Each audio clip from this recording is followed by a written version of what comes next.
What up?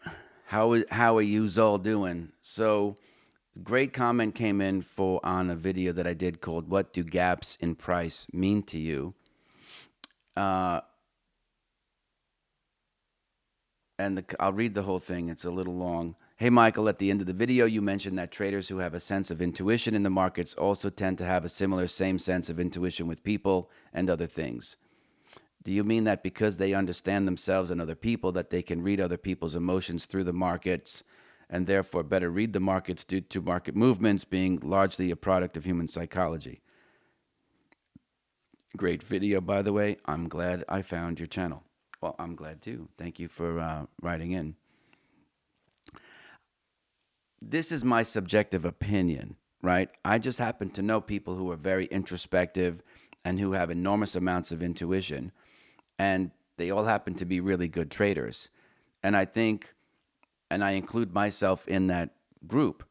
Now, I don't trade solely on that, but it was one thing that Michael Marcus beat into my brain in that you can look at all the charts, but that's like looking at the temperature every hour on the hour and just marking it in your calendar or notebook. What of that is predictable,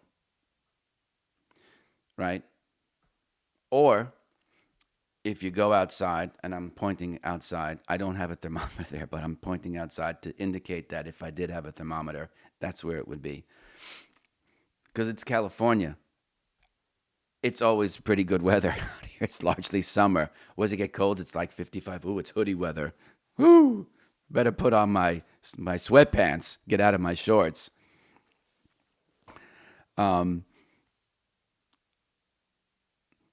So if there is a temperature event that you can witness and see, like an open, high, low, close, volume, open interest kind of stuff in the markets, what do you think people are going to do knowing that information?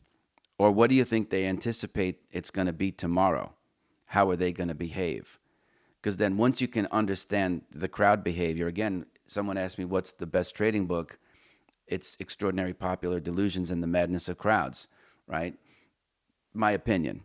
You might find that there are other books that teach you the technical stuff, this and that. If I'm sitting with Brian Shannon, I'm like, oh, Anchored VWAP is the best book ever written by a CMT or not.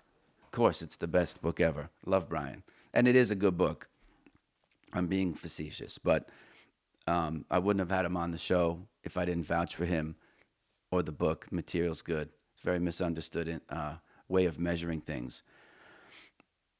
So how do you think people are going to behave knowing what they can observe as a form of data?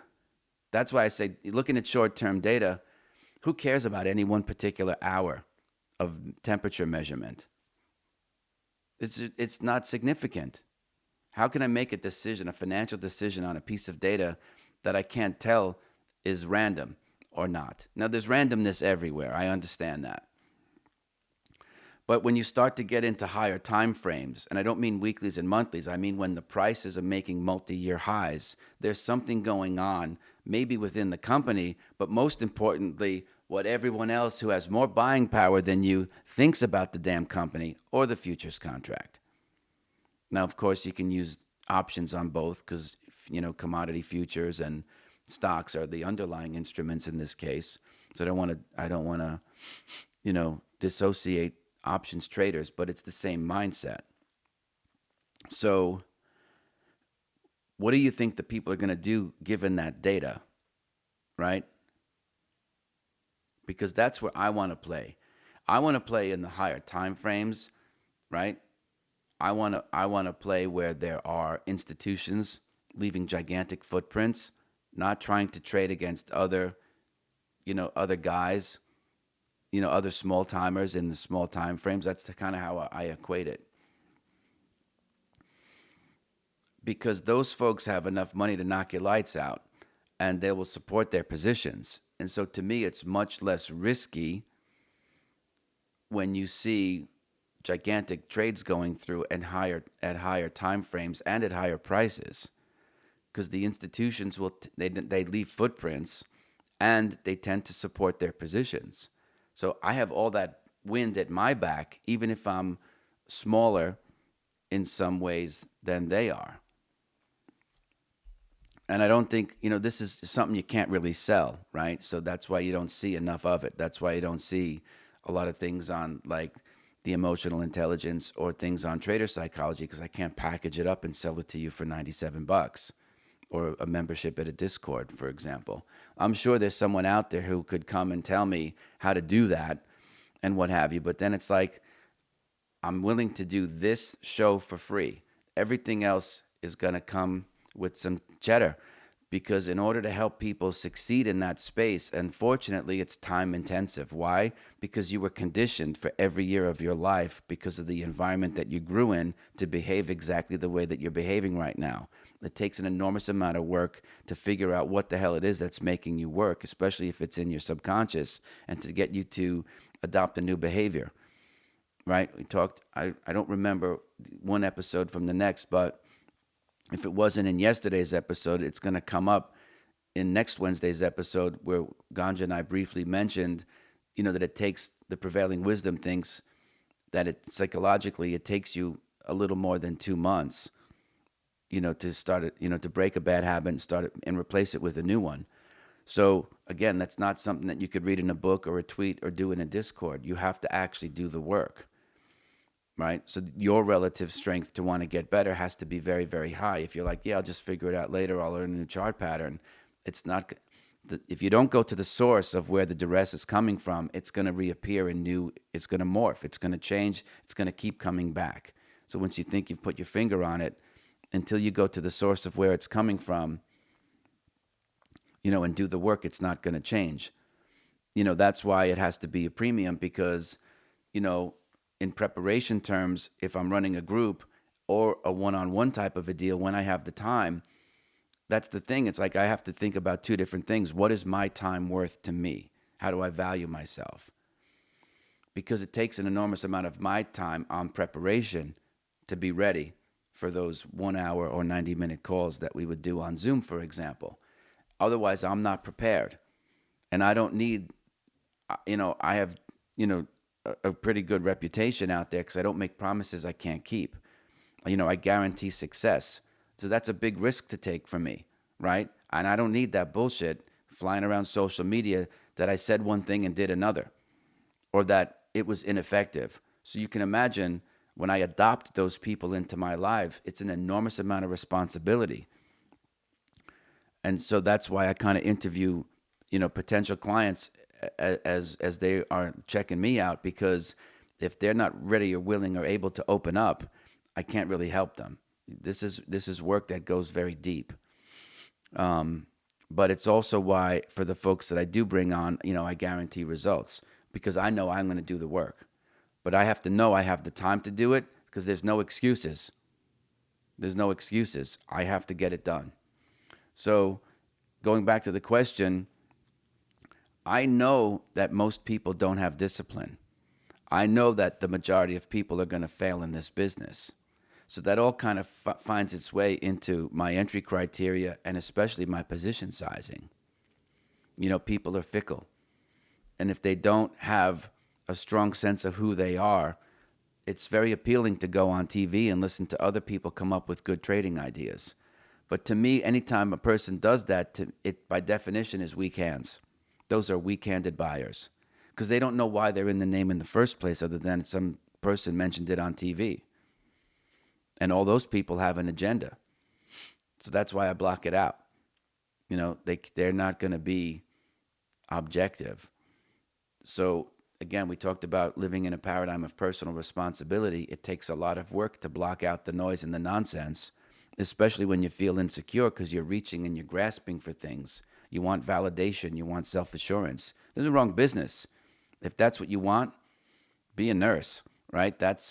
You'll get those feelings met more by being a nurse. Even if your patients die, family still loves you for doing everything you could. Here, this is a weird business, because you don't necessarily get ahead by working harder. Found that out the hard way. And I have basically every trading book that was ever written. I don't buy them anymore, but friends will send them over. Um, but if you understand how people are going to behave, to me, there's a lot of alpha there. Because then you could anticipate their behavior more than you can anticipate necessarily the chart pattern. And that's how, again, those market wizards guys, made a lot of money. Is they understood themselves, and they understood how other people were going to behave given certain data points or criteria in the marketplace.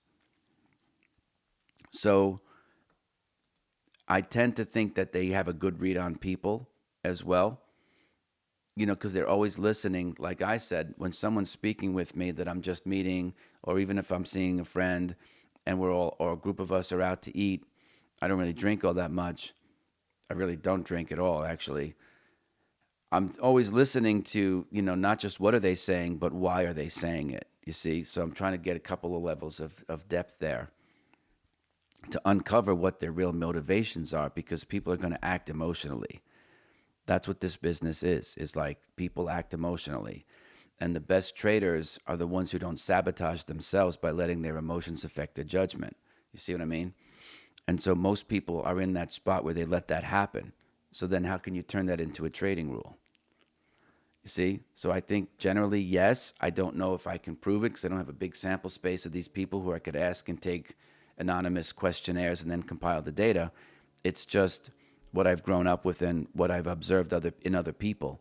You might have a different experience, but I definitely think there's a relationship there. I really do.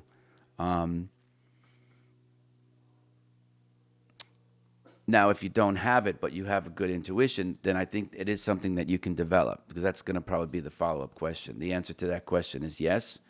It probably will be a function of how much work you want to put in. But at any rate, I answered the question, I think. The markets are definitely based on psychology.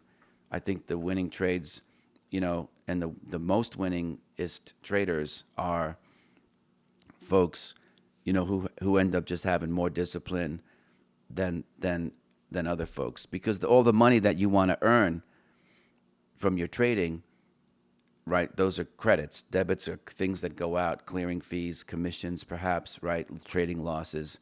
Credits are the monies that come in, selling option premia, dividends, trading gains, credits.